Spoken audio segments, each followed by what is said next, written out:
Buenos días, hermanos. Dios les bendiga. Creo que Dios nos ha estado bendiciendo desde que llegamos y pisamos este lugar, ¿verdad? Es que Dios es bueno, hermanos. Y bueno, estamos por terminar el temario acerca de la adoración y vuelvo a recalcar, como la semana pasada lo hice. Espero que a través de todas estas enseñanzas nuestra vida esté siendo transformada para que nosotros podamos tener una mayor claridad de lo que es adoración. En el devocional nuestro hermano Esteban nos hablaba acerca de Génesis cuando Abraham le es pedido que ofrezca a Isaac, su único hijo Isaac, el hijo de la promesa, el hijo que había consolado a Abraham. Mas sin embargo Dios le pidió que lo sacrificara. Y algo muy peculiar que nos dice esos versículos, dice que él muy de mañana, muy temprano, creo que en la noche él estuvo pensando, meditando, esperando aquel día y aquel momento que sería. Y la porción de la escritura dice que él dijo, que le dijo a sus siervos que se quedaran en la parte de abajo porque él iba a subir con su hijo Isaac y iban a adorar. Y hemos tenido claro, hermanos, que la adoración a Dios no tan solo es como un momento como este, no es solamente abrir nuestra boca, alzar nuestras manos, tener un sentimiento de derramar alguna lágrima, que es correcto. Adorar a Dios implica mucho, es muy amplio, hermanos.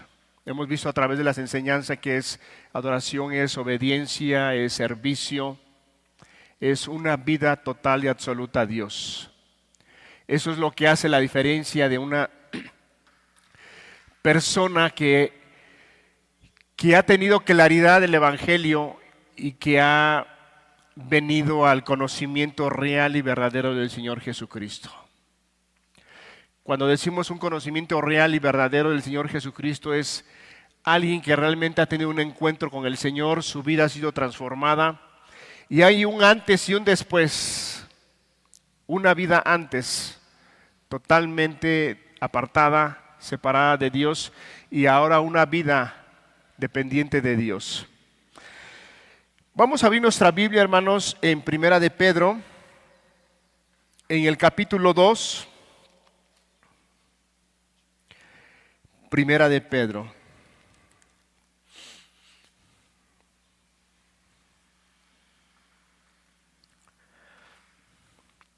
Antes de leer este versículo, vamos a leer el capítulo 2, versículo 9 y 10. Pero antes de leerlo, como introducción, yo quiero llevarlos al capítulo 1. Si nos los ponen, por favor, en la pantalla, capítulo 1. Para que nosotros podamos ver el contexto de lo que viene hablando el capítulo 2 y por qué el apóstol Pedro les está hablando de esta manera a las iglesias, a los discípulos, a aquellos que han creído en el Señor. En Primera de Pedro, capítulo 1, Pedro, apóstol de Jesucristo, a los expatriados de la dispersión en el Ponto, Galacia, Capadocia, Asia, Bitinia. Las iglesias estaban dispersadas, hermanos, estaban siendo perseguidas, estaban siendo tratadas mal. ¿Por qué razón? Porque profesaban el cristianismo, porque amaban al Señor y como su vida había cambiado totalmente cuando una persona se vuelve al Señor, ahora tiene a un mundo completamente entero que va a ir en contra de él. Y bueno, las iglesias estaban dispersadas, estaban siendo asoladas, estaban siendo perseguidas por la fe que ellos profesaban. Y ahora sí vamos al capítulo 2 para que nosotros tengamos en mente y claridad por qué el apóstol Pedro usa esta porción de la escritura en el capítulo 2, versículo 9 y 10.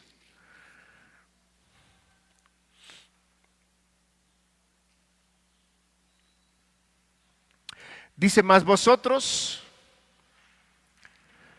sois linaje escogido, real sacerdocio, nación santa, pueblo adquirido por Dios, para que anunciéis las virtudes de aquel que os llamó de las tinieblas a su luz admirable. Versículo 10. Vosotros que en otro tiempo no erais pueblo, pero ahora sois pueblo de Dios, que en otro tiempo no habías alcanzado misericordia, pero ahora habéis alcanzado misericordia. Vamos a pedirle brevemente una oración a Dios su ayuda. Padre, gracias porque nos permites estar juntos, y algo muy cierto que decía mi hermano Esteban, Señor, llegará el tiempo, llegará el momento que no podremos reunirnos para escuchar tu palabra, pero Padre, creemos firmemente que tú nos vas a sustentar en cualquier momento, Señor. Padre, ayúdanos hoy a ser entendidos de tu palabra, abre nuestro entendimiento para que podamos ser receptores de tu palabra y de tu verdad, Señor. A mí dame gracia, dame sabiduría, abre mi boca como conviene para hablar tu palabra, no mis ideas, no mis pensamientos, no lo que yo quiera decir, sino lo que tu palabra habla y establece, Señor. Te lo pedimos en el nombre precioso de Jesús. Amén.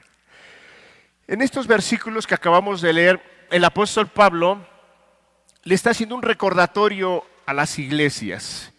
Aquellas personas estaban siendo perseguidas, torturadas, asoladas. Y hermanos, en aquellos tiempos, el ser cristiano, el ponerse el nombre de cristiano, no era como el día de hoy. Al día de hoy podemos decir somos cristianos y hay libre expresión de pensamiento y se respeta. Y si hay alguna persecución, pero no comparable a la que era antes, hermanos. Antes el profesar ser cristiano implicaba la misma muerte, implicaba darle sentencia a tu vida. Entonces el apóstol Pedro, viendo una iglesia perseguida, les dice que tengan en mente y que tengan presente que ellos no son un pueblo común, no son personas comunes, son personas que fueron tomadas por el mismo Dios del cielo, el Dios que creó todas las cosas, y les hace varias menciones para que ellos tengan presentes. ¿En qué puntos vamos a ministrar la palabra de Dios, hermanos? En el primer versículo vamos a hablar del primer punto, lo vamos a mencionar, mas vosotros sois linaje escogido. El segundo será real sacerdocio, el tercero nación santa y el cuarto pueblo adquirido por Dios. 4 verdades, hermanos, que el apóstol Pedro les está recordando al pueblo de Dios que tengan muy, muy presente. El título de la enseñanza es una identidad que brilla en la oscuridad. Una identidad que brilla en la oscuridad. Sí, hermanos, porque Dios, cuando tomó a su pueblo, le dio una identidad. Ahora, es importante que nosotros tengamos bien claro que en el día que Dios tomó a ese pueblo, al pueblo de Israel, no lo tomó porque fueran personas más excelentes que los otros pueblos. No los tomó o no los escogió porque eran personas mejores, con mayor capacidad, con mayor entendimiento, con mayor rectitud. No, hermanos. Si nos acompañas en un pasaje, por favor, en Deuteronomio capítulo 7, versículo 7.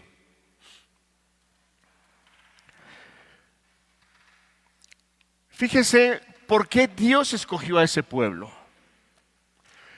No por ser vosotros más que todos los pueblos os ha querido Jehová y os ha escogido, pues vosotros erais el más insignificante de todos los pueblos.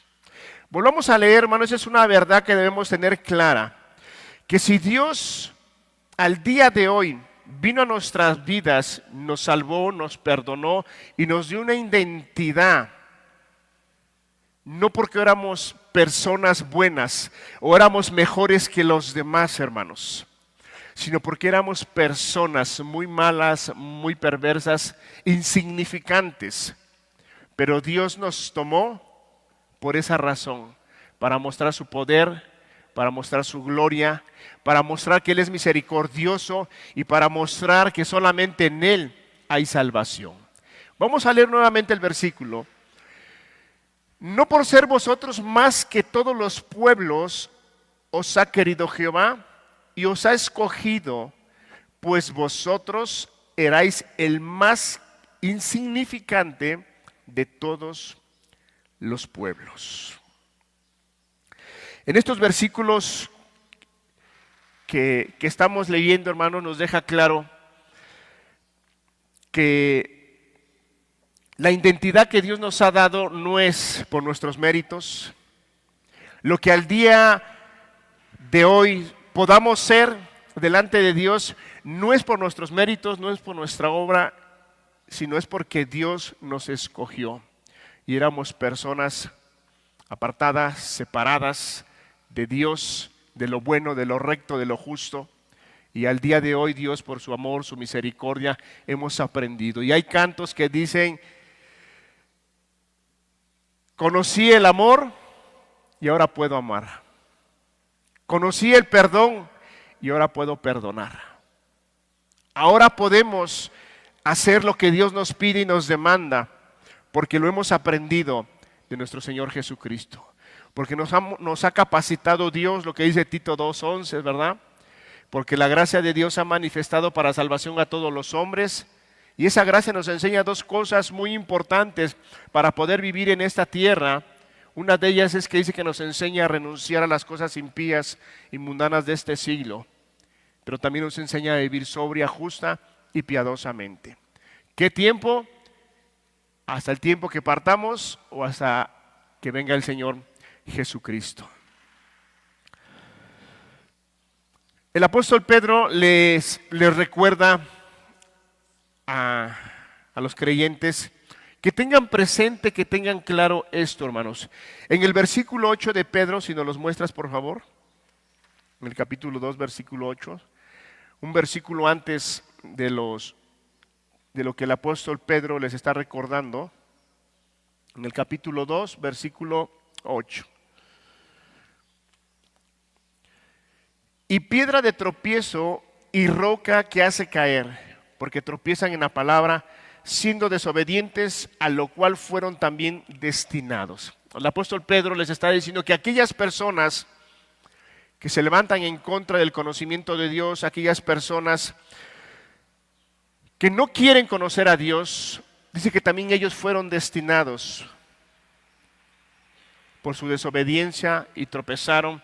Lo que está haciendo el apóstol Pedro es que los creyentes tengan claro que hay un grupo de personas que han sido destinados por su conducta, porque no quieren abrazar el evangelio, porque no quieren atender al llamado, y son personas que van a estar apartados por toda una eternidad del Señor, pero a ellos les recuerda que son personas muy, muy diferentes. Ok. Vamos a exponer la primera verdad, hermanos. Mas vosotros sois linaje escogido. Mas vosotros sois linaje escogido. Nos pones en el versículo 9, por favor. La palabra linaje en griego indica tres aspectos muy importantes.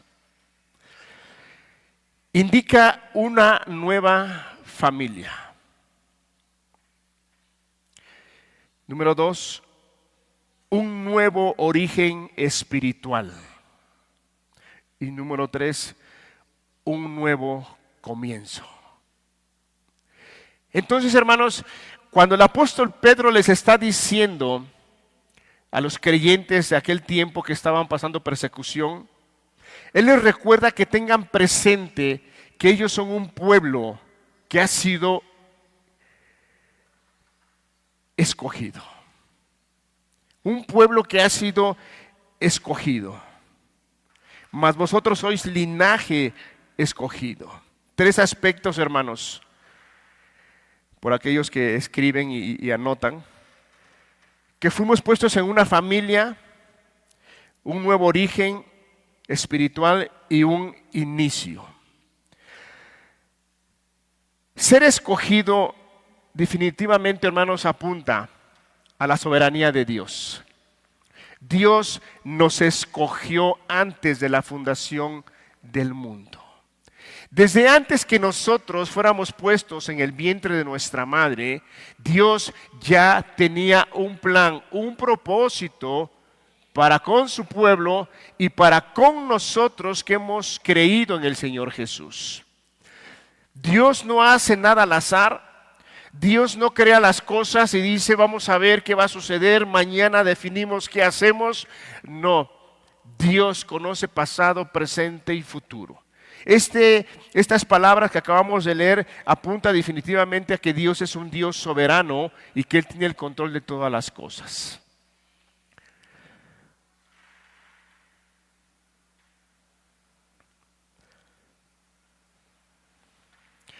Hermanos, la identidad que Dios nos ha dado no es algo que se va a definir por nuestras obras, por lo que hacemos o que no hacemos. La identidad que Dios nos ha dado es porque Él lo ha querido. Y es algo que quizá nuestra mente, hermanos, lo hablo personalmente, es algo que yo a veces, mi mente, mi razón, no alcanza a comprender. ¿Cómo es que yo, siendo una persona tan miserable, tan pecadora, tan apartada de Dios, Dios me escogió?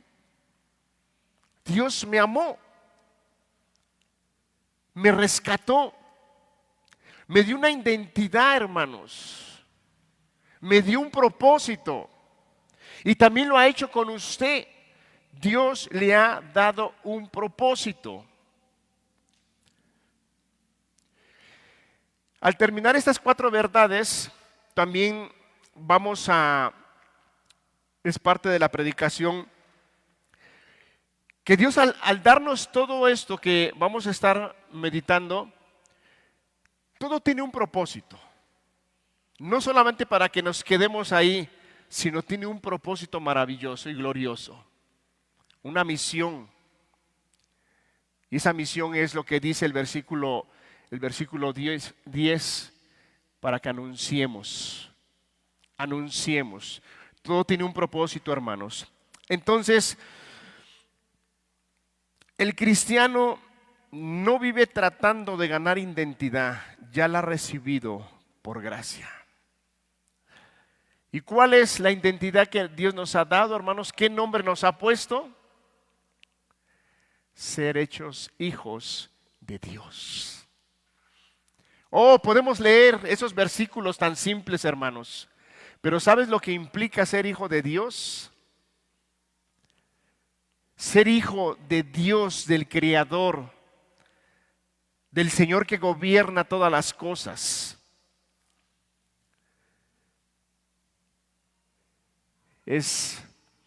Dijeran por ahí los muchachos, es otro nivel. Es otro nivel, hermanos. Porque ahora el Hijo de Dios no está solo. Ahora la lucha que Él ha emprendido, la lucha no la hace solo. Dios va con Él. Es más, la lucha no es de Él, es de Dios.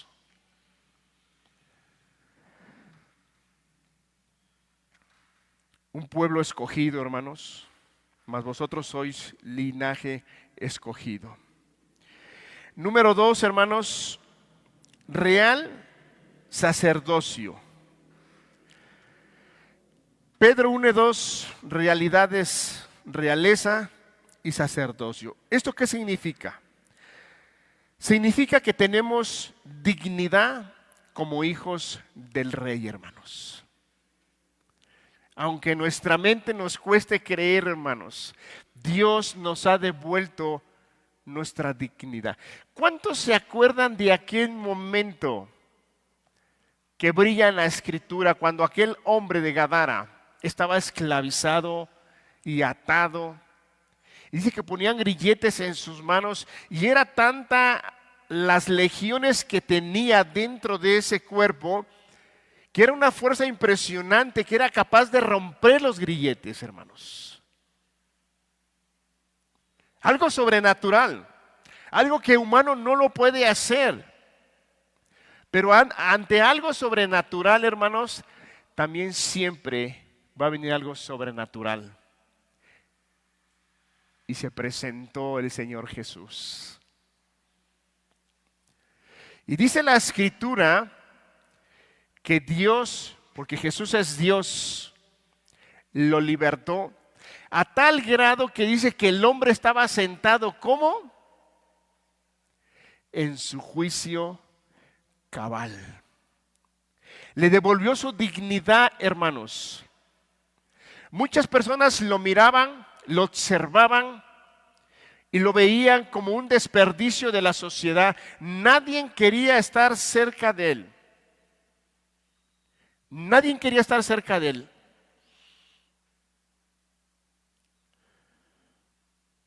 Pero cuando viene Jesús y hace esa obra gloriosa, le devuelve su dignidad. A tal grado que dice la Escritura que el hombre estaba sentado en su juicio cabal. ¿Qué da a entender eso? Que ahora él entendía el propósito para el cual había sido creado. Y entonces le dice al Señor: Señor, déjame seguirte. Es que ese es el propósito de nosotros. Ese es el propósito al haber sido creados por Dios para honra y gloria de su alabanza. Pero Dios es el que nos devuelve nuestra dignidad. Cuando éramos personas errantes, perdidas, ajenas, que nadie nos quería, hermanos. A lo mejor en medio de nosotros hay hermanos y hermanas que llevaban una vida moral bien dentro de lo que cabe. Y que eran respetadas por la sociedad, por los amigos, por los familiares quizá. Pero había inmundicia en el corazón. Y Dios vino y lo rescató y salvó y perdonó y restauró. Pero en medio de nosotros puede haber personas que eran gente despreciable ante la sociedad, que no había un grado de confianza en ellos, que no podían meterlos a su casa porque sabían que era ladrón, porque sabían que era mal hablado. Y ante la sociedad no tenían un valor. Pero cuando viene Cristo, nos devuelve nuestra dignidad. Y ahora muchos creyentes que al día de hoy han creído en el Señor Jesús, ahora son respetados, hermanos. Ahora son admirados. Ahora la gente que los observa dice: me impresiona. Y a veces hay gente que se atreve a decir: sí creo que hay Dios. Porque ese hombre, esa mujer era así y era así. Pero ahora lo veo y está transformado. Realmente existe Dios. Porque Dios nos devuelve nuestra dignidad, hermanos. Dios nos devuelve nuestra dignidad. Tenemos acceso directo, hermanos. Real sacerdocio. ¿Cuál era la función de un sacerdote antes, hermanos, en el Antiguo Testamento? El trabajo y la labor del sumo sacerdote era que el sumo sacerdote solamente podía entrar una vez al año, no al lugar santo, sino al lugar santísimo, donde estaba la presencia de Dios. Y solamente una vez al año él podía entrar para ofrecer sacrificio, primeramente por sus pecados y por los pecados del pueblo. Pero antes, quien era un sumo sacerdote, hermanos, era muy halagado, muy bien visto, muy apreciado ante el pueblo, porque era el hombre que entraba al lugar santísimo para ministrar a Dios. Pero al día de hoy, hermanos, lo que Dios ha hecho con nosotros, la identidad que nos ha dado, que ha cambiado, que ha transformado, hermanos. Él dice la palabra que nos ha hecho sacerdotes. Hermanos, y eso tenemos que abrazarlo de una manera profunda en nuestra vida, en nuestro corazón, en nuestra mente y nuestra razón. Porque si nosotros abrazamos esa verdad, nuestra relación va a ser muy estrecha con Dios. Vamos a ver la importancia que tiene esa comunicación con Dios por medio de la oración, por medio de la palabra. A veces somos ligeros en la oración, a veces somos ligeros en la palabra. ¿Por qué? Porque no alcanzamos a comprender la dimensión, la importancia que tiene esa parte a la cual Dios nos ha llevado. Real sacerdocio, tenemos acceso directo a Dios. El sacerdote era el que ofrecía el sacrificio por el pecado del pueblo. Y si nosotros vamos al Nuevo Testamento, en 2 de Corintios capítulo 5, versículo 19, hermanos, al día de hoy somos sacerdotes delante de Dios porque podemos entrar al lugar santísimo. El creyente, el que ha creído, el que vive caminando en la voluntad de Dios, es un sacerdote. Y puede entrar y debe entrar a la misma presencia de Dios, hermano. No hay nada que se oponga. Cuando el Señor murió, dice la Escritura que el velo se partió y nos abrió un camino para que pudiéramos entrar a la misma presencia de Dios. En 2 de Corintios capítulo 5, versículo 19 dice que Dios estaba en Cristo reconciliando consigo al mundo, no tomándoles en cuenta a los hombres sus pecados, y nos encargó a nosotros la palabra de la reconciliación. Hermanos, el sacerdote tenía una labor de poder reconciliar al pueblo con Dios. Bueno, al día de hoy nosotros somos sacerdotes, hermanos, delante de Dios de una manera espiritual, y nuestra labor y nuestro trabajo y nuestro deber y nuestra responsabilidad es llevar a las personas a través del Evangelio a que sean reconciliadas con Dios. Porque cuando la persona está apartada de Dios, es enemiga de Dios. ¿Sí sabía usted eso, verdad, hermanos? Cuando la persona no está caminando con el Señor, es enemiga del Señor, es enemigo del Señor. En el Evangelio, en la Escritura, no encontramos cosas neutrales. Como por ejemplo, ¿a qué me refiero cosas neutrales? El Señor Jesús dijo que no podemos amar a dos señores. O amamos a uno y aborrecemos al otro. O quedamos bien con uno o quedamos mal con el otro. He escuchado a algunos hermanos decir, y muy acertado su comentario y la frase, que en el cristianismo o en este mundo no hay hijos huérfanos. No hay hijos huérfanos. Todos tenemos un padre. ¿Sí me doy a entender cuando uso esa frase, hermanos? Para no ser tan brusco, hermano. O sea, no hay hijos huérfanos. Todos tienen un padre. Y en el mundo solamente hay dos personas, los creyentes y los no creyentes. O ya sea que somos hijos de Dios o somos hijos del diablo. No hay neutral. Yo sé que esto puede incomodar algunas mentes, algunos corazones, decir cómo se atreven a decir eso, hermanos, es que es bíblico. La palabra enseña eso. Que así como tenemos una gran bendición en Cristo,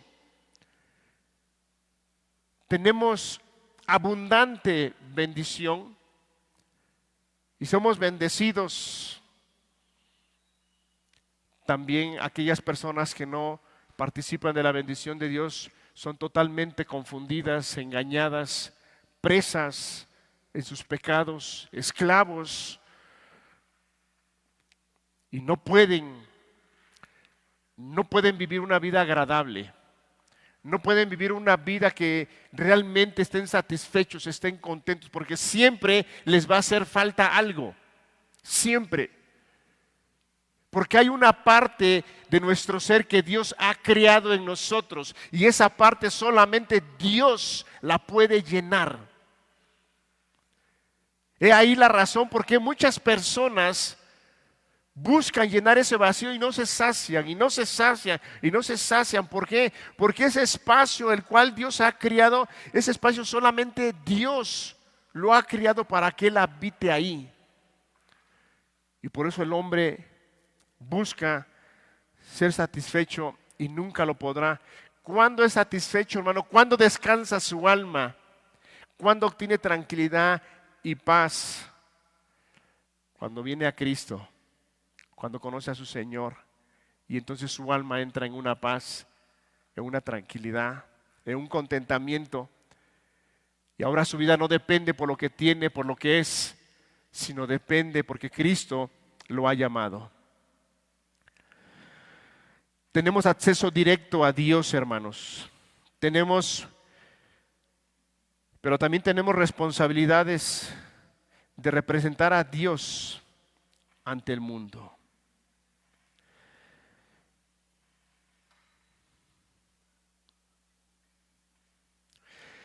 En Cristo, hermanos, somos reyes que sirven y sacerdotes que gobiernan bajo su autoridad. No nos gobernamos a nosotros mismos. Es cierto, Dios nos hizo reyes, nos hizo sacerdotes, pero Dios es el que gobierna nuestras vidas. Es el que gobierna nuestras vidas. No podemos hacer nuestra voluntad, porque el corazón del hombre, hermanos, es dado a ser exaltado. El corazón del hombre es dado a querer buscar la fama, a querer buscar el halago. Pero no, hermanos. En esos títulos que Dios nos ha dado, reyes, sacerdotes, es Dios quien gobierna. Y siempre debemos tener presentes esas verdades, hermanos, que Dios es el que gobierna nuestras vidas. Y si algún día Dios nos usa, ya sea en un devocional, Dios nos usa en una predicación, Dios nos usa en alabanza, Dios te usa para llevar el evangelio, Dios te usa para eso, tengamos claro que solamente somos instrumentos que Dios usa. Instrumentos que Dios usa. Hermano, y cuando tengas un problema de querer ser exaltado, porque lo puedes tener, porque somos humanos, te voy a dar un consejo que a mí me ha servido mucho. ¿Quién recuerda cuando el Señor Jesús entró a Jerusalén? ¿En qué entró montado el Señor Jesús? Bueno, hermano, a mí me ha ayudado mucho el creer que soy como un instrumento, como cuando el Señor entró a Jerusalén. Si tienes ese problema, hermanos. Hermanos, es que Dios merece toda la gloria, toda la alabanza. ¿Qué éramos, hermano? No éramos nada. Éramos un pueblo insignificante, eras una persona insignificante, que no tenías valor. Ante la sociedad quizá tenías un poco de valor. Ante la sociedad quizá eras una persona moralizada. Conocías del respeto, conocías de la amabilidad y algunos que otros principios ahí. Pero ante los ojos de Dios, estabas, como dice Isaías, desde la punta del pie hasta la coronilla de la cabeza, ¿una qué? Una llaga podrida, hermanos. Pero Dios nos escogió, Dios nos hizo reyes y sacerdotes. Nación santa, hermanos. Santo significa ser apartado para un propósito especial. Sí, hermano. Dios cuando apartó a su pueblo, lo apartó con un propósito especial, único. Y al día de hoy es lo mismo, hermano. Dios te apartó para que seas una persona santa, para un propósito especial. Importante, hermanos, ser santo no quiere decir que seamos perfectos. La palabra santo quiere decir apartado de, para un propósito especial, único. Ser santo no significa ser perfecto, porque perfectos no lo vamos a hacer, hermanos. No hay cristiano perfecto. Si usted cree que hay cristianos perfectos, si usted cree que hay alguna iglesia perfecta, hermano, se va usted a morir, no la va a encontrar. Porque no lo hay. ¿Sabe cuándo seremos perfectos? Cuando estemos con Dios. Ahí seremos transformados.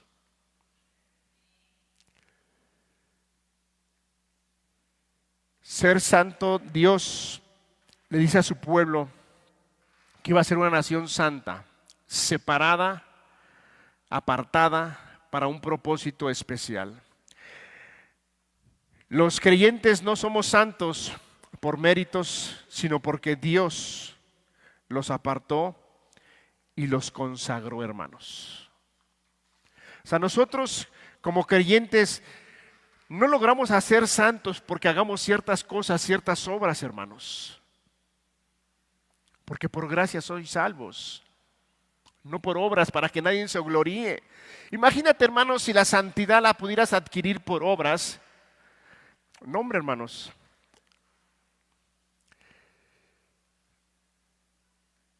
Pero la santidad no se adquiere por obras, hermanos. Es porque Dios santifica. Santifica con su palabra, santifica con su espíritu y nos va guiando a esa santidad cada día más y más y más. Hay muchas personas que pueden decir, es que yo me quiero guardar de esto, y qué bien, hermano. Qué bien, hermana, que te quieras guardar, pero ten presente siempre que Dios es el que te va a guardar. Que Dios es el que te va a cuidar, que Dios es el que te va a guiar. Porque si nosotros pensamos o creemos que vamos a ser guardados y vamos a ser personas muy santas ante una sociedad, porque nosotros lo hacemos, porque está en nuestras manos, hermanos, vamos a estar errados.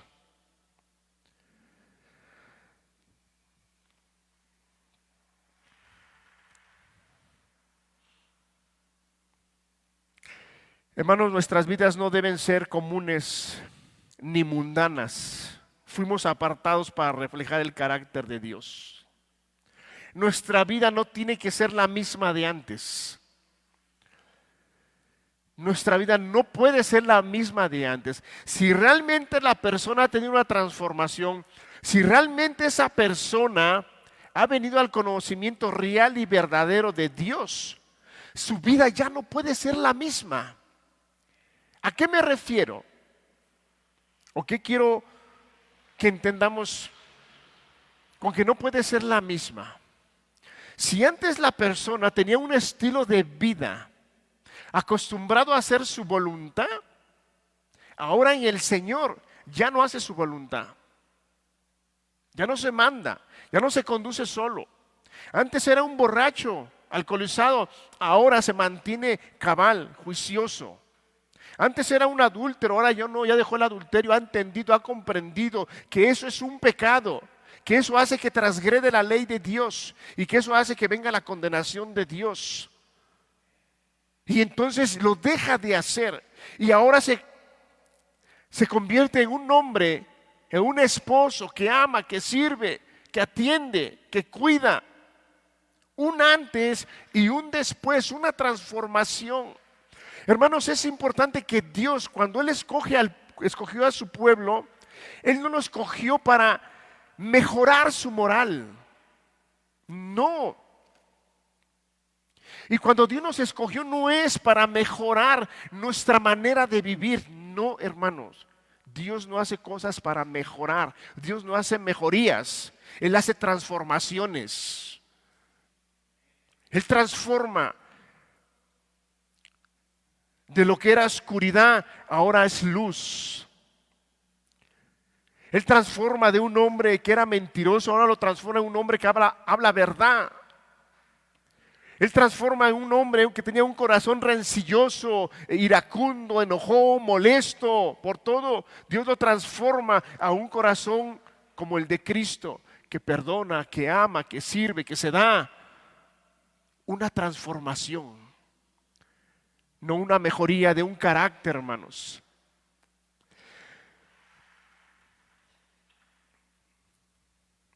El número 4, hermanos, dice pueblo adquirido por Dios. La frase significa literalmente un pueblo comprado para posesión especial.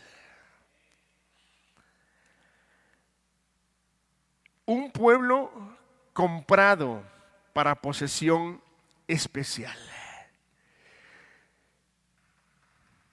Hermano, ¿y cómo nos adquirió Dios? ¿Cómo adquirió Dios a su pueblo? Porque tiene que haber un cambio, no un pago para adquirir.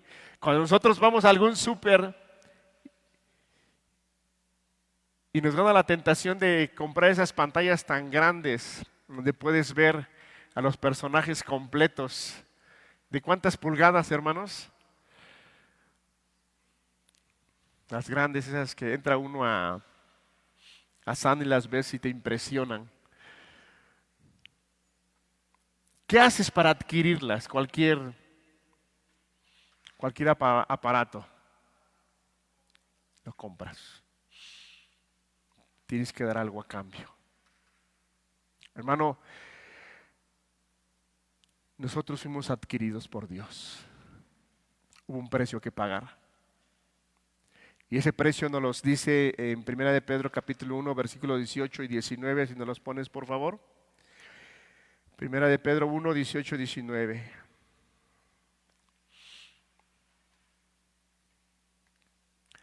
Sabiendo que fuisteis rescatados de vuestra vana manera de vivir, la cual recibisteis de vuestros padres, no con cosas corruptibles como oro o plata, versículo 19, sino con la sangre preciosa de Cristo, como de un cordero sin mancha y sin contaminación.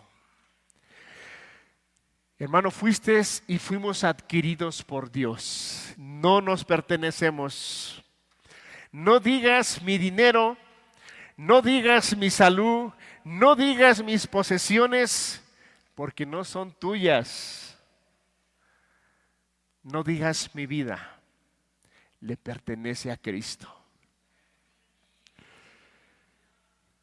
Alma, cuerpo y espíritu, hermano, le pertenece a Jesús. Entonces, ¿qué podemos comprender con esta verdad, hermano? Que debemos aprender a abrazar esa verdad tan profunda en nuestro corazón y pedirle a Dios constantemente que nos enseñe a vivir en su voluntad. Y que no hagamos la nuestra, porque nosotros como hombres somos bien voluntariosos, hermanos. ¿A poco no? Queremos hacer nuestra voluntad. Queremos hacer lo que mejor nos parece, lo que mejor nos hace sentir bien, lo que mejor creemos conveniente. Y en muchas cosas acertamos en la voluntad del Señor, pero en muchas cosas no, hermano. En muchas cosas no. En muchas cosas nos sentimos muy autosuficientes. Nos sentimos poderosos, nos sentimos grandes. Y cuando digo poderosos y grandes, hermanos, es cuando a veces podemos salir a la calle sin entrar a la presencia de Dios y decirle, Señor, ayúdame en este día. Yo no sé qué pueda yo enfrentar en este día. Ayúdame. Tengo un jefe que es muy enojón, un jefe que es muy exigente, un jefe que desprecia al cristiano. Señor, ayúdame. Señor, al trabajo donde voy hay muchas personas y se mueve un ambiente de mucha lujuria, de mucho pecado, de mucha maldad. Ayúdame, Señor, a no ser tentado. Cuando no hacemos eso, hermanos, imploramos la ayuda de Dios, nos sentimos poderosos, porque creemos que nosotros la vamos a librar, porque pensamos que nuestros 20 años o 30 años de conocer a Dios y estar en la religión o en algún movimiento, pensamos que eso nos da madurez y nos da capacidad para poder salir adelante. No, hermano. Eso no nos da la capacidad para poder vencer lo que tengamos que vencer. Lo que nos da capacidad para vencer es Dios, hermano. Es Dios.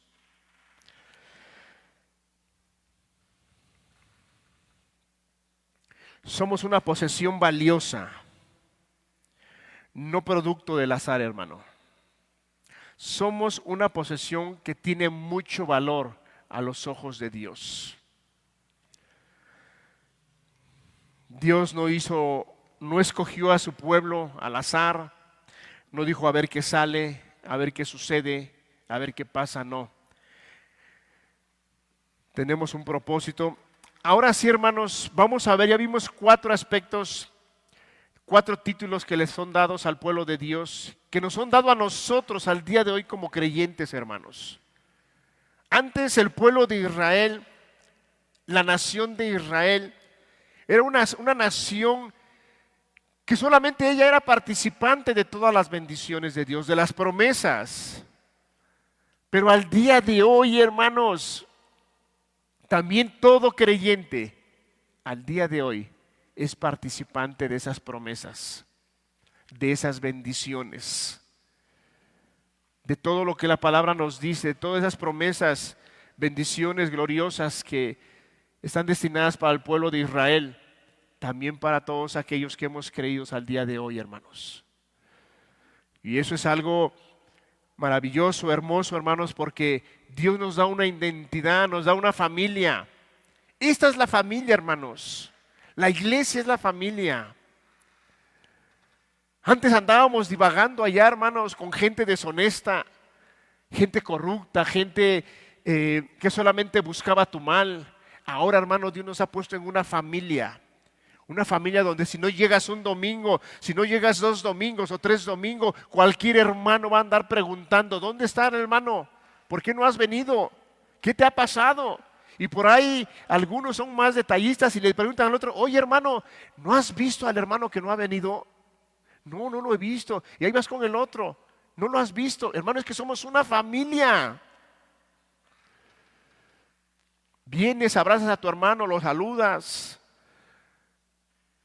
Te platica sus victorias, te platica sus debilidades y le dices, hermano, no te preocupes, tenemos a un Dios que te va a sacar adelante. Nos ha dado una familia, hermanos. ¿Cuál es el propósito? ¿Cuál es el propósito de que Dios nos escogió, nos hizo ser de un linaje escogido, reyes, sacerdotes, una nación santa, pueblo adquirido por Dios? ¿Cuál es el propósito, hermanos? Si nos pones el versículo 10, por favor, de Pedro. Primera de Pedro, capítulo 2, versículo 10. Vosotros que en otro tiempo erais pueblo, pero ahora sois pueblo de Dios, que en otro tiempo no habías alcanzado misericordia, pero ahora habéis alcanzado misericordia. Versículo 11.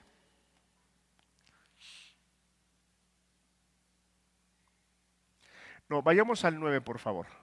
Al 9.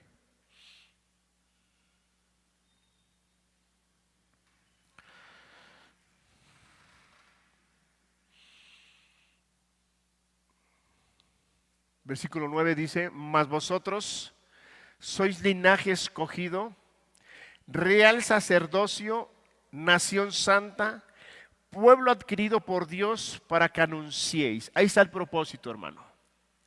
El propósito de ser escogido, el propósito de ser real sacerdocio, el propósito de ser una nación santa, el propósito de ser adquiridos por Dios, tiene un propósito, hermanos. Para que anunciemos las virtudes de aquel que os llamó de las tinieblas a su luz admirable. El apóstol Pedro le está diciendo a los creyentes y a las iglesias: todos estos títulos Dios te ha dado y es un honor y es un privilegio, pero ten claro y ten presente que lo que Dios desea y que lo que Dios quiere y la misión que Dios te ha dado es que tú anuncies las virtudes de aquel. Un propósito, hermano. La salvación, la restauración que Dios trae a nuestras vidas no es para que nosotros estemos sentados, acostados, quietos, tranquilos y pasibles en nuestra vida espiritual.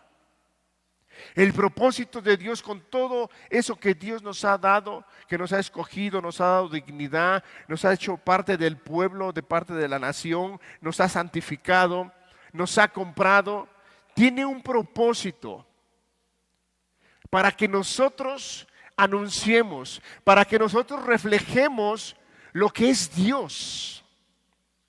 Vosotros sois la luz del mundo, vosotros sois la sal de la tierra.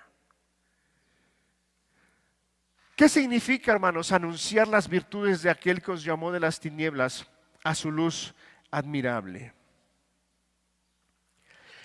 Para que anunciemos las virtudes de aquel que os llamó. Aquí Pedro revela el propósito de esa identidad. No fuimos escogidos solo para estar cómodos, sino para proclamar, mostrar, celebrar y dar a conocer quién es Dios. ¿Quién es Dios? Dios siempre va a usar a su iglesia, hermanos, para mostrarle al mundo quién es Él. Siempre. Dios no va a enviar ángeles del cielo. Dios no va a mandar querubines del cielo para decirle a la gente que hay un Dios. No, Dios va a usar a aquellos que ha escogido, aquellos que los ha santificado, aquellos que ha comprado, aquellos que ha adquirido, para que sean ellos los portadores del carácter de Dios. Para que ellos sean los portadores del carácter de Dios, hermanos. La palabra virtudes en griego significa anunciar sus perfecciones, sus obras poderosas, su carácter admirable. Tres cosas, hermanos. Significa, número uno, anunciar sus perfecciones, anunciar sus obras poderosas y anunciar su carácter admirable. Que uno pueda llegar con la persona que está dolida, que está entristecida, que está angustiada, que no tiene esperanza, y que tú le puedes decir: no te preocupes, en Dios hay esperanza. Él tiene un propósito para tu vida. Aunque tu padre y tu madre no te hayan querido y te hayan abandonado, dice la palabra que Dios jamás se olvidará de ti. Le estás anunciando el carácter de Dios. Le estás anunciando de las obras que Dios va a hacer. Tiene algún problema difícil que no puedes solucionar, le dices: no te preocupes. Si tan solo tú confiaras en el Señor, si tan solo tú depositaras tu confianza en Él y dejaras que Él gobernara tu vida, Dios pondría orden en tu vida y las cosas serían diferentes. Estás anunciando, hermano, las virtudes de aquel que nos llamó del reino de las tinieblas a la luz admirable de Cristo Jesús. Dice que de las tinieblas a su luz admirable. Pedro describe nuestra salvación como un traslado totalmente de la oscuridad a la luz, de oscuridad moral y espiritual a la luz gloriosa del Evangelio. Esa oscuridad que tenía el gadareno, hermanos, no era dueño de su voluntad, no sabía quién era, no sabía en qué tiempo estaba viviendo, no reconocía a sus familiares, estaba totalmente perdido en las tinieblas y en la oscuridad. Pero cuando viene Cristo, lo pasa del reino de las tinieblas a su luz admirable y entiende su propósito para el cual fue criado.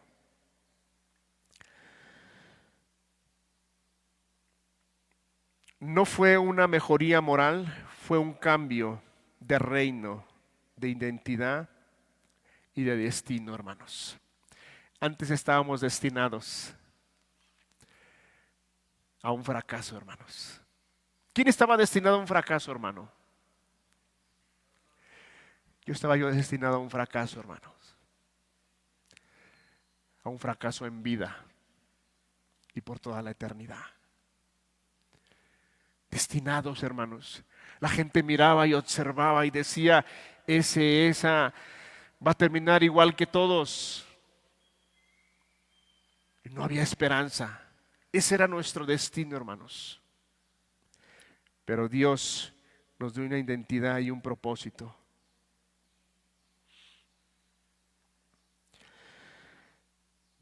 Dice, vosotros que en otro tiempo no erais pueblo, pero que ahora sois pueblo de Dios. Pedro está citando un pasaje de Oseas, el capítulo 1, versículo 2. Si nos los pones, por favor. Oseas capítulo 1, versículo 2.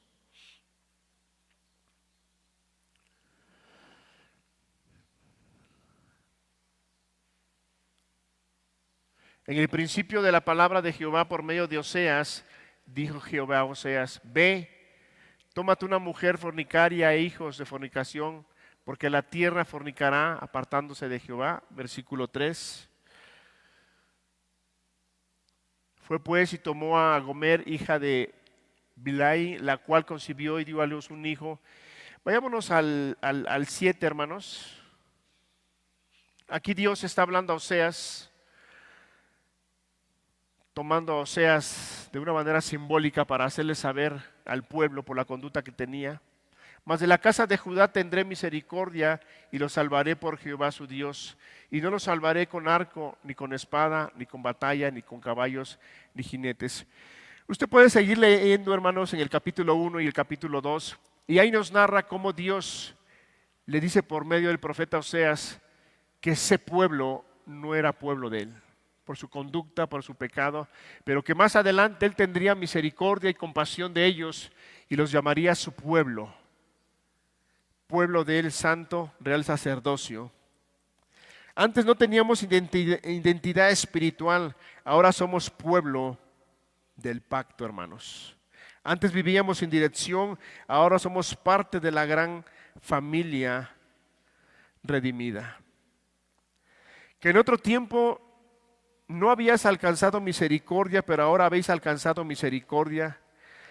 La base de nuestra identidad, hermano, no es el mérito, sino la pura misericordia de Dios. Al día de hoy no somos lo que somos porque somos buenos, porque somos amables, porque fuimos educados en una casa con respeto, con amabilidad, con principios. Al día de hoy no somos lo que somos por eso, hermanos. Somos porque Dios nos ha dado una identidad en nuestras vidas. Ya estamos por terminar, hermanos. Estamos en la recta final.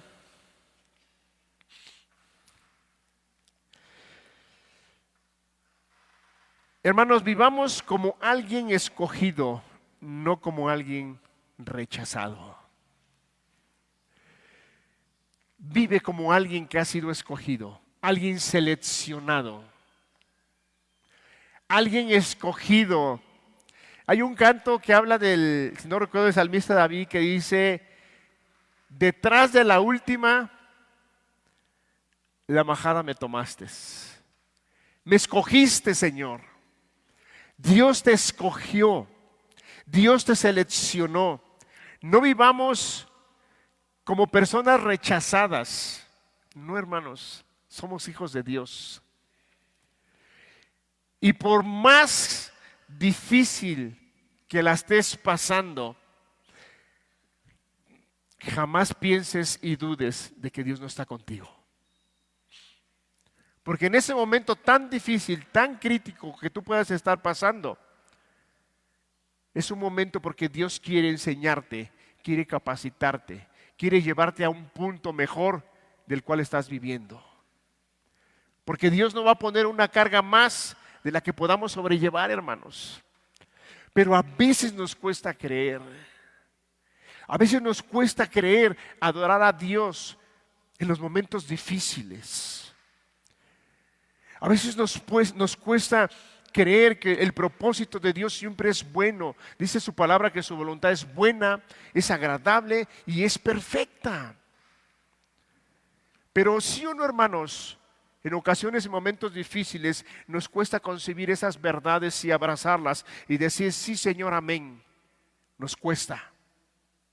Pero al punto que Dios quiere llevarnos es que en esos momentos podamos salir triunfantes, gozosos, alegres, honrándolo con dignidad y decir, Señor, tú tienes el control. Me duele, me produce dolor y lágrimas, pero Señor, si esta es tu voluntad, hágase como tú quieres. No entiendo, no comprendo, Señor, no alcanzo a comprender. Dice tu palabra que todas las cosas que le suceden a los hijos de Dios les ayudan para bien, porque te aman. Pero en el momento crítico que estamos viviendo, a veces no alcanzamos a mirar, hermano, el bien. Pero si nosotros somos fieles a Dios y tenemos claro que Dios tiene el control de nuestras vidas, sí podemos honrar a Dios en esos momentos difíciles que podamos pasar. Sí podemos, hermanos. Hermanos, Dios ya nos ha definido quiénes somos, a dónde vamos y cuál es nuestro propósito. No dejemos que el mundo defina quiénes somos, hermanos. No dejemos. No abracemos las ideologías, los pensamientos. Y digamos, es que el mundo es así y yo por eso también me cuesta, hermano. No. Su palabra de Dios es suficiente. El mundo tendrá su paga. El mundo tendrá su recompensa. Tú tendrás la tuya, hermano. Tú tendrás la tuya, porque eres pueblo de Dios. No eres un pueblo común, no eres parte de un pueblo común. Eres parte de un pueblo santo. Un pueblo con un propósito específico, claro, de parte de Dios.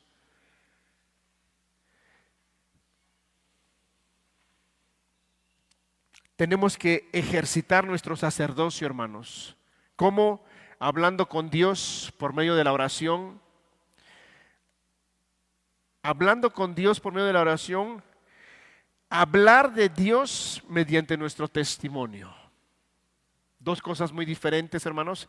Hablar con Dios por medio de la oración y hablar de Dios con nuestro testimonio y sirviéndole en su nombre. Mantengamos una vida apartada, hermanos. Nuestra santidad demuestra nuestra identidad eterna, hermanos. Mantengamos una vida apartada de las cosas que el mundo está acostumbrado a hacer. Un pasaje de Jeremías muy conocido, hermanos. ¿Cómo dice? Conviértanse ellos a ti y tú no te conviertas a ellos. Que ellos, al ver la gracia de Dios en nuestras vidas, deseen y anhelen ser como nosotros. Y no nosotros, hermanos, entendidos y comprendidos que el mundo, el pecado, lastima, entristece, produce dolor, produce agonía. Pero cuando el cristiano pierde su propósito, pierde su identidad, hermano, empieza a dejar que el mundo defina quién es él. Y lejos de que sea esa luz y esa sal en la tierra, empieza a ser parte del mundo, hermanos. Hermanos, al día de hoy Podemos decir, no hay persecución. Físicamente no la hay, hermanos, como la hay en otros lugares y como la había en la iglesia cuando el apóstol Pedro estaba ministrando estas palabras. Pero yo quiero decirte que al día de hoy el cristiano siempre vive persecución, hermanos. Y una persecución muy fuerte, hermanos, que si no tenemos discernimiento y conocimiento, podemos pensar que las cosas están muy tranquilas, pero hay una persecución espiritual, hermano, que debemos discernirla. El mundo quiere verte que seas parte del mundo, hermano. Pero nosotros, hermanos, nosotros tenemos una identidad, un propósito, y ese propósito es Dios.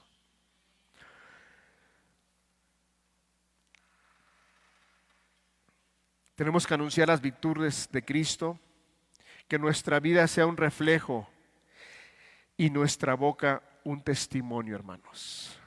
No nos acostumbremos a ver cómo la gente mira, cómo la gente piensa.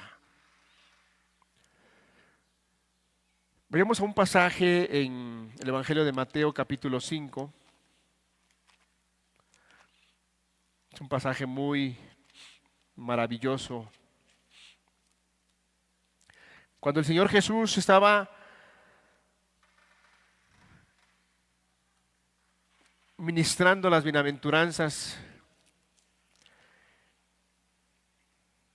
quiero sacar este pasaje por el punto que toqué, que anunciemos las virtudes de Cristo, que nuestra vida sea un reflejo y nuestra boca un testimonio. Dice en el capítulo 5, versículo 1, viendo, la semana pasada les compartía yo que el Señor Jesús no ve a las personas como usted y yo las vemos.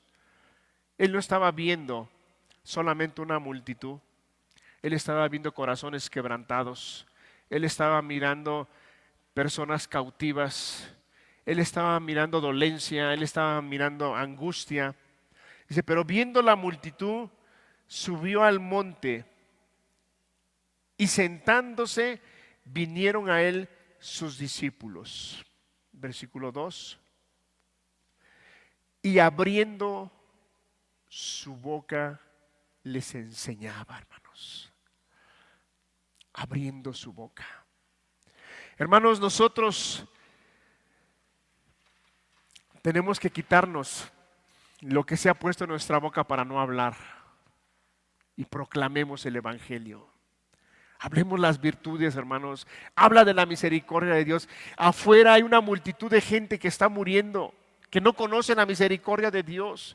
Gente que por sus pensamientos está gobernando el pensamiento de suicidarse.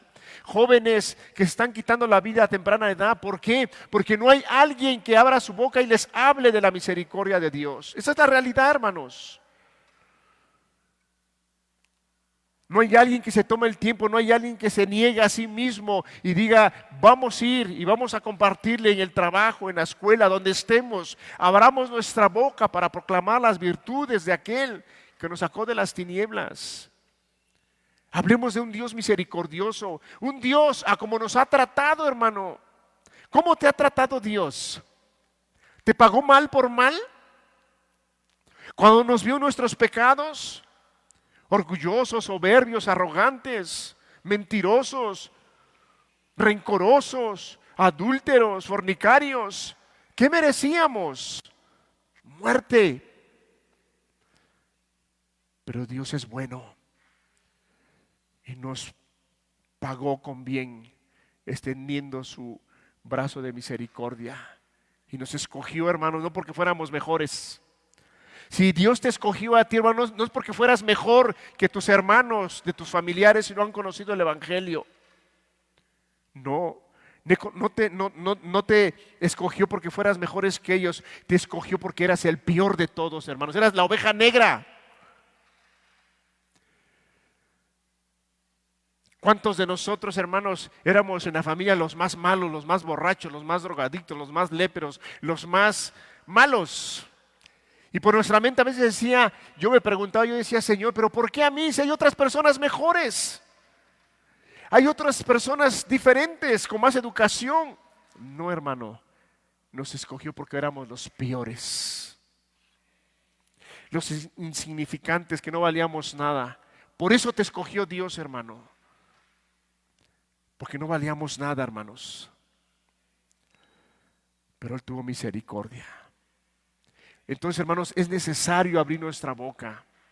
Es necesario proclamar que Dios es bueno, que Dios es misericordioso, que Dios tiene un plan de salvación. ¿Cuánta gente puede ser alcanzada con proclamar el Evangelio, hermanos? Hermanos, tenemos que hacer un plan para ir a las cárceles. No hemos ido a las cárceles, hermanos, como iglesia. ¿Cuándo fue la última vez que pisamos la cárcel para proclamar el Evangelio y abrir nuestra boca y dar testimonio de las virtudes de Cristo? ¿Cuándo, hermano? No es reproche, hermano, no es reproche. Solamente es que meditemos y veamos que es necesario. Es necesario, hermanos, porque para eso fuimos llamados, para eso fuimos escogidos, con un propósito, para ser parte de la historia bíblica, hermanos. Porque Cristo todavía no viene. Él está por venir. Es necesario, hermanos, empezar a hacer planes en nuestras vidas para abrir nuestra boca y proclamar el Evangelio, las buenas nuevas, las virtudes, las maravillas, las perfecciones de Dios. Hablarles del amor de Dios. Hay gente que necesita, hermanos. Y hablar del amor de Dios no quiere decir que estás rebajando el Evangelio, hermano. Hablar del amor de Dios es mostrarles el Evangelio, mostrarles el camino que los va a llevar si ellos no toman una decisión. Y que vean que Dios ya hizo un plan y ya lo ejecutó y ya está hecha la obra redentora. Que lo que tienen que hacer es confiar en el Mesías, confiar en el Salvador. Concluimos, hermanos, los versículos que hemos leído en Pedro, en el capítulo 1, versículo 2, 9 y 10, no solo dice lo que somos, sino por qué lo somos. Somos un pueblo escogido, real, santo, adquirido para que anunciemos y la gente pueda conocer que Jesús está vivo, hermanos. Él está vivo y Él reina. ¿Qué vamos a hacer, hermanos? ¿Estamos dispuestos a tomar esos títulos que Dios nos ha dado? Porque ya te los dio, hermanos. Si tú has querido, ya los tienes. No es que apenas lo vas a hacer. No es que apenas vas a ser escogido, no, ya fuiste escogido. No es que vas a ser parte de una nación santa, no, ya lo eres. No es que vas a ser adquirido, hermano, ya fuiste adquirido, ya fuiste comprado. Dios es fiel. La pregunta es, ¿nosotros atenderemos al llamado que Dios está haciendo a su pueblo? ¿Que anunciemos las virtudes de aquel que nos llamó? ¿Estaremos dispuestos, hermanos, a tomar ese mandato de Dios con seriedad, con responsabilidad y decir, Señor, queremos caminar en tu voluntad? Queremos anunciar lo que tú eres. Vamos a cerrar nuestros ojos, hermanos.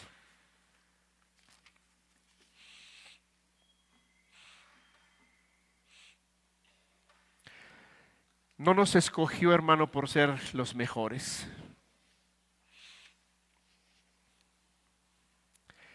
Él te escogió en medio de muchas personas que te rodeaban. Muchas personas que te rodeaban.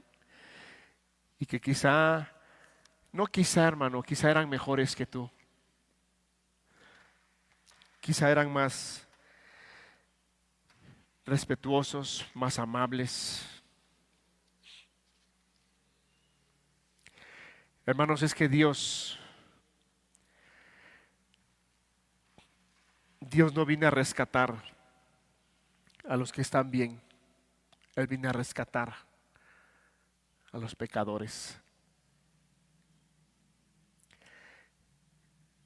Y Dios nos escogió porque éramos insignificantes, hermanos. El apóstol Pablo lo traduce en el Nuevo Testamento, que Él tomó de lo vil y lo despreciado para avergonzar a los sabios. Tomemos este reto, hermanos, que anunciemos las virtudes del Señor. Padre, te damos gracias. Gracias por tu palabra. Estamos muy agradecidos contigo, Señor. Muy agradecidos porque somos lo que somos, no por nuestros méritos, no por ser buenas personas, sino somos lo que somos por tu gracia, por tu misericordia. Gracias, Señor. Gracias te damos en el nombre precioso de Jesús. Amén.